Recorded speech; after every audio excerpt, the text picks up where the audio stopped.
তাহলে এটা দুবরাজপুর শ্রী শ্রী রামকৃষ্ণ আশ্রম থেকে করে দিয়েছেন আসু মহারাজজি, ধন্যবাদ। করেছে, এটা পুরাতন ছিল, ভাঙামূল্য বরাবরই ছিল ঠাকুর, এটা ঠাকুরই অনুমতিতে হয়েছিল। তারপর আবার এই আসাম মহারাজ এটা ভাঙামূল্য হয়েছিল। আপনি এখানে কত বছর ধরে আছেন? আমার এই আমরা দুজনে থাকি, এই বাড়ি থেকে আসা যাওয়া করতো, 32 বছর হয়ে গেল, 32-34 বছর। এখন এখানে বাড়ি ছাড়া এখন এই 32 বছর হয়ে গেল? 32-34 বছর বাড়ি থেকে পুজো পাঠ করতো। আচ্ছা আচ্ছা আচ্ছা আচ্ছা। এইবারে আমরা এসেছি 9 বছর 9 বছর ধরে হয়ে গেল। আপনার নাম? আমার নাম উমা রুজ। ধন্যবাদ, কোটি কোটি আশীর্বাদ।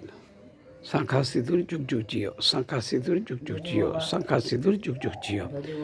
বিছানায় পড়ে না থাকতে হয়। দুবরাজপুর শ্রী শ্রী রামকৃষ্ণ আশ্রম কর্তৃক নির্মিত ও শ্রী শ্রী ঠাকুর সত্যানন্দ দেব প্রতিষ্ঠিত ব্রততীর্থ সাধনপীঠ স্থাপিত 1963 সাল। খবর পড়ছি আকাশবাণী।